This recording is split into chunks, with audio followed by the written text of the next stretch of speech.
જય શ્રી કૃષ્ણ મિત્રો, સ્વાગત છે તમારું અમારી YouTube channel Trusha's recipe Gujarati ઉપર। આજે હું તમારી માટે ગુજરાતના દરેક ઘરોમાં બનતી એક સ્વાદિષ્ટ મીઠાઈની રેસીપી લઈને આવી છું। દરેક ગુજરાતી ઘરોમાં જ્યારે કોઈ પણ પ્રસંગ હોય કે તહેવાર હોય, આ રેસીપી તો જરૂરથી જ બને છે। દૂધપાક એક એવી મીઠાઈ છે કે જેનો સ્વાદ ખૂબ જ લાજવાબ હોય છે, પરંતુ તેને બનાવવામાં કલાકોની મહેનત લાગે છે।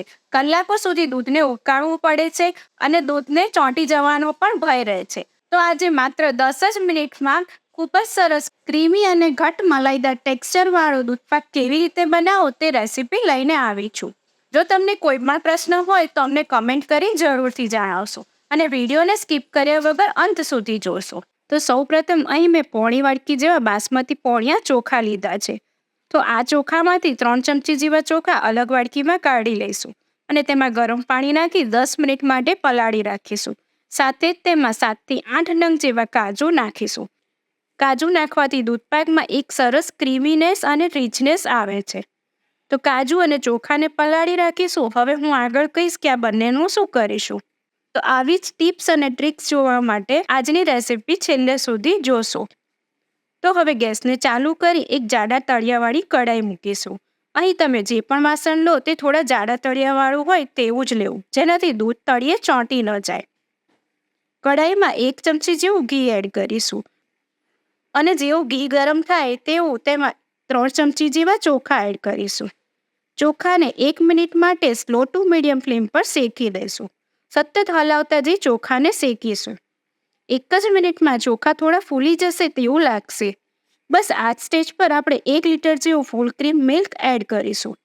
દૂધ અહીંયા ખાસ ફૂલ ક્રીમ હોય તેવું જ લેવું, જેથી દૂધપાક ખૂબ જ સરસ બનશે। દૂધને સરસ ઉભરો આવે ત્યાં સુધી ઉકાળીશું। વચ્ચે વચ્ચે દૂધને હલાવતા જઈશું। દૂધમાં એક ઉભરો આવે ત્યાં સુધી આપણે કાજુ અને ચોખાને જે ગરમ પાણીમાં પલાળ્યા હતા તેમાંથી પાણી નિતારી થોડું દૂધ નાખીને એક સરસ પેસ્ટ બનાવી લઈશું। અરે હા, જોડે જોડે દૂધને પણ હલાવતા રહેજો, તે પણ ખૂબ જ જરૂરી છે। જો દૂધમાં સરસ ઉભરો આવી ગયો છે અને ચોખા પણ લગભગ 70 થી 80% જેવા કૂક થઈ ગયા છે। આવી રીતે દૂધપાક બનતા બિલકુલ વાર નથી લાગતી। ના તમારે કલાકો સુધી ઊભું રહેવું પડશે કે ના દૂધને ઉકાળવું પડશે। ચોખાના દાણાને સહેજ દબાવીને ચેક કરી લઈએ। જુઓ, જોઈ શકો છો ને કે ચોખા પણ સરસ કૂક થઈ ગયા છે। બસ આવી રીતે 80% જેવા કૂક થવા જોઈએ। હવે ધીરે ધીરે કરી આપણે જે ચોખા અને કાજુની પેસ્ટ બનાવી હતી તે ઉમેરીશું। અહીંયા ચોખા અને કાજુની પેસ્ટને ઉમેરીને સતત હલાવતા રહેવું। ચોખાની અને કાજુની પેસ્ટ ઉમેરવાથી દૂધપાક સરસ એકદમ જલ્દીથી થીક થઈ જશે। કાજુ ઉમેરવાથી દૂધપાકમાં એક ક્રીમી ટેક્સચર આવી જશે।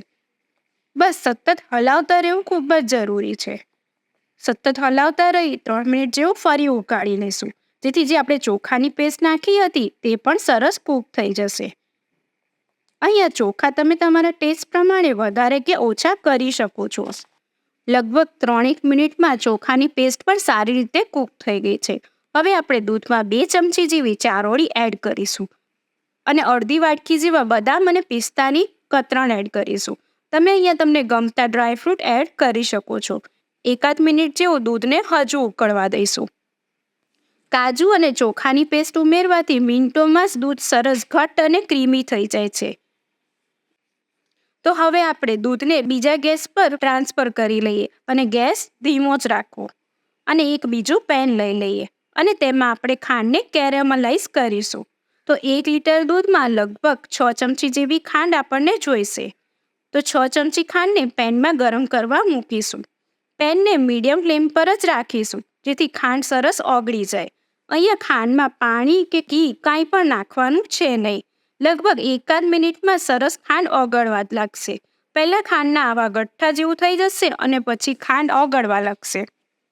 આવી રીતે કેરેમલાઇઝ કરીને ખાંડ નાખીશું ને તો દૂધનો કલર સરસ ગુલાબી બની જશે। છે ને સરસ ટિપ્સ। આપણે ના કલાકો સુધી ઊભા રહ્યા, ના કલાકો સુધી દૂધને ઉકાળ્યું, તો પણ ઘટ્ટ અને ગુલાબી કલરનો આપણો દૂધપાક બનીને તૈયાર થશે। ધીરે ધીરે 2 થી 3 મિનિટ જેવી ખાંડને ઓગાળીશું। બ્રાઉન કલર જેવી ચાસણી તૈયાર થાય ને ત્યાં સુધી ખાંડ ઓગાળવાની છે। બસ હવે તેને દૂધમાં નાખીશું। ચાસણી દૂધમાં નાખીશું ને એટલે થોડા ગાંઠા પડશે, પણ થોડી વારમાં તે ઓગળી જશે। મેં બીજા ચમચાથી પેનમાં જે સુગર હતી તે નીકાળી લીધી છે. તો 2 મિનિટ જેવું હવે ફરી દૂધને ઉકાળી લઈશું. તમે જોઈ શકો છો કે દૂધનો કેવો સરસ ગુલાબી રંગ આવ્યો છે.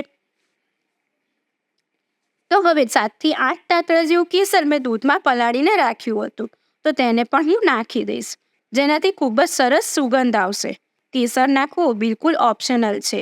હવે બધું મિક્સ કરી 1 મિનિટ જેવું ફરી ઉકાળીશું અને ગેસને બંધ કરી દઈશું. ગેસ બંધ કર્યા બાદ અડધી ચમચી જેવો ઇલાયચી પાવડર અને અડધી ચમચી જાયફળ નાખીશું. અહીંયા ખાસ ધ્યાન રાખવું કે ગેસ બંધ કર્યા બાદ જ ઇલાયચી અને જાયફળ નાખવા. તેનો સ્વાદ અને સુગંધ ખૂબ જ સરસ રહેશે. દૂધપાકને રૂમ ટેમ્પરેચર પર આવવા દઈ પછી આપણે સર્વ કરીશું. દૂધપાક તમે ગરમ કે ઠંડો તમારા ટેસ્ટ પ્રમાણે સર્વ કરી શકો છો. આજની 10 જ મિનિટમાં તૈયાર થતા દૂધપાકની રેસીપી તમને કેવી લાગી તે કમેન્ટ કરી જરૂરથી જણાવશો. ચેનલને હજુ સુધી સબસ્ક્રાઇબ નથી કરી તો હમણાં જ કરી દેશો.